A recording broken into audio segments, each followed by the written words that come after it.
Halo guys, kembali lagi ya, saya investor ngapak. Di video kali ini saya akan menganalisa secara teknikal saham-saham dari PAK-PP. Yang pertama ada saham CDIA yang dimana di perdagangan hari Selasa ini saham CDIA ditutup melemah 3,57%, close di harga 1.890. Ya kalau kita lihat ya untuk saham CDIA, kalau kita secara teknikalnya memang hari ini melemah ya, sempat udah kena targetnya ya, mungkin kurang sedikit lagi di resisten 2000-nya ya, kalau kita lihat di sini 1995 ya, hampir menyentuh 2000 ya, nggak masalah. Dan jadi ya dia retest kembali, kalau kita lihat di sini kita bisa tandai ya area support terdekatnya, mungkin kita bisa naikkan dikit ya di EMA 20-nya. Dan kita juga bisa kasih support ya sebenarnya, seandainya dia lanjut turun ya di area sini juga 1815 ya, jadi nggak masalah. Selama dia ada kemungkinan dia akan retest dulu menguji area EMA 20-nya ya di 1855 sebelum dia melanjutkan kenaikannya kembali untuk saham CDIA. Kita bisa kasih tanda di sini. Dia retest dulu menguji EMA 20-nya sebelum, kalau dia seandainya terjadi rejection di area ini, kita bisa ambil posisi sebelum dia melanjutkan kenaikannya kembali untuk saham CDIA. Dan seandainya turun ya sampai 1815, sampai di sini sebenarnya masih cukup nggak masalah ya. Tapi kalau seandainya jebol 1815 memang indikasinya udah lemah ya, dia akan turun ke bawah, mungkin akan bergerak sideways lagi. Dan, saham CDIA-nya. Jadi kita bisa pantau di area support terdekatnya di 1855. Seandainya dia terbentuk rejection di area tersebut, kita bisa ambil posisi sebelum dia melanjutkan kenaikannya kembali untuk saham CDIA. Kita coba lanjut untuk saham yang berikutnya, ada saham cuan yang dimana di perdagangan hari Selasa ini saham cuan ditutup melemah 3,51%, close di harga 2.200. Ya, untuk saham cuan ternyata sesuai analisa kemarin ya, dia ternyata, eee, menyentuh area resisten 2.310 dan candlenya merah. Ada kemungkinan dia akan melanjutkan penurunannya kembali ya untuk menguji EMA 20-nya di sini. Kita bisa tandai ya area supportnya di 2.120. Jadi seandainya dia turun sampai 1.220 terjadi rejection, kita bisa ambil posisi kalau yang belum punya barang ya, saham cuan. Kita bisa kasih tanda di sini, naik, reject, dia akan menguji EMA 20-nya ya, di mana itu sebagai area support di 2120 sebelum dia melanjutkan kenaikannya kembali untuk saham cuan. Jadi kalau yang belum punya barang kita bisa tunggu ya di area supportnya sebelum dia melanjutkan kenaikannya kembali untuk saham cuan.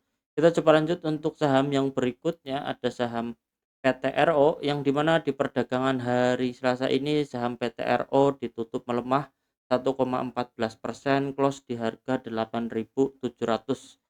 Dan sahabat Toro sesuai analisa ya, dia mengejar area target golden rasionya di 1618 di harga 8.800. Dan untuk sampai teror valid ya, dia membentuk swing high di area resisten tersebut di golden rasionya. Ada kemungkinan memang dia akan retest dulu. Jadi kalau yang belum punya barang jangan buru-buru masuk ya di saham PTRO karena dia masih di area resistennya. Jadi kita bisa tunggu seandainya dia retest ya. Kita bisa kasih tanda di sini, seandainya dia retest kita tunggu retestnya dulu. Ini kan valid membentuk swing high.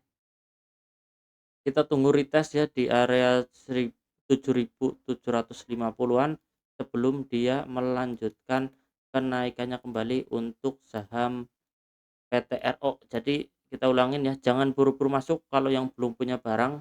Kita bisa tunggu retestnya dulu sebelum dia melanjutkan kenaikannya kembali. Tapi seandainya saham PTRO ini dia besok melanjutkan kenaikannya ya dan break di atas golden rasionya di 1618 di harga 1000 sorry, di harga 8.000 atau di harga 9 ribuan akan cukup menarik, ada kemungkinan besar dia akan melanjutkan kenaikannya kembali untuk mengejar resisten berikutnya di golden ratio 2618 di harga 10.055. Jadi kita bisa pantau dulu ya, jangan buru-buru masuk karena masih di area resisten untuk saham PTRO. Kita coba lanjut untuk saham yang berikutnya, ada saham Brand yang di mana di perdagangan hari Selasa ini saham Brand ditutup melemah 1,96%, close di harga 10.025. Ya, kalau kita lihat ya masih sesuai analisa dia resisten target terdekatnya di 10.650 dia terkonfirmasi ya. Menyentuh, cuman kalau kita lihat di sini ada ekor yang panjang, jadi ada kemungkinan memang dia akan retest ya, dan ternyata support terdekatnya di 10.175 ini dijebol. Jadi ada kemungkinan dia akan melanjutkan penurunannya kembali ya untuk menguji area support 9.500 sebelum dia melanjutkan kenaikannya kembali. Kita bisa kasih tanda di sini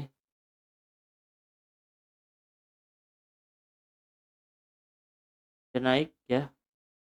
Reject di area resisten, ada kemungkinan memang dia akan turun dulu ya, retest dulu untuk menguji area supportnya ya di 9.500 sebelum dia melanjutkan kenaikannya kembali untuk saham Brand. Memang untuk saham Brand ya, dia untuk targetnya di harga 12.000 ya, secara jangka menengah panjang 12.275, yang dimana target itu terbentuk dari pola falling wedge ini ya, memang dia arahnya ke sana. Jadi kalau yang belum punya barang kita bisa tunggu dulu ya di area supportnya sebelum dia melanjutkan kenaikannya kembali untuk saham Brand. Kita coba lanjut untuk saham yang berikutnya, ada saham BRPT yang dimana di perdagangan hari ini saham BRPT ditutup melemah 1,67%, close di harga 3.530. Ya, kalau kita lihat ya saham Brand memang dia bergerak nggak kemana-kemana, dan kalau kita lihat di sini dia, break di bawah EMA 20-nya, tapi kalau kita lihat di sini ada support ya di 3.450. Jadi selama, support 3.450 ini tidak dijebol, ada kemungkinan memang dia masih akan melanjutkan kenaikannya kembali untuk mengejar resisten terdekatnya di 3.840. Tapi seandainya, untuk support 3.450 ini dia dijebol turun ya, gagal skenarionya, ada kemungkinan dia akan melanjutkan penurunannya kembali untuk menguji area supportnya di 3.160-an. Kita bisa kasih tanda seandainya support ya 3.450 ini di-break, jebol, ada kemungkinan dia akan melanjutkan penurunannya kembali untuk menguji area support 3.160 untuk saham Brand. Jadi masih belum menarik ya untuk untuk saham BRPT ini belum cukup menarik. Kita coba lanjut untuk saham yang berikutnya, ada saham TPIA yang dimana di perdagangan hari ini saham TPA ditutup menguat tipis 0,36%, close di harga 7.050. Dan kalau kita lihat ya memang, untuk saham TPIA dia masih bergerak downtrend ya, bergerak di bawah EMA 20-nya. Jadi ada kemungkinan memang untuk saham TPIA dia akan melanjutkan penurunannya kembali ya. Dan kalau kita lihat ya memang selama support 6.925 ini tidak ditembus, dia masih akan lanjut naik ya. Tapi kalau kita lihat memang dia bergerak downtrend, jadi ada kemungkinan dia akan jebol ya untuk untuk saham TPIA-nya ini. Jadi kalau yang belum punya barang jangan buru-buru masuk di saham TPIA, karena kalau kita lihat memang indikasinya dia mau jebol kembali area supportnya, untuk support berikutnya di 6.300 untuk saham TPIA. Jadi belum cukup menarik, kalau yang belum punya barang jangan buru-buru masuk di saham TPIA. Ya oke guys, cukup sekian ya di video kali ini, saya investor ngapak, salam cuan.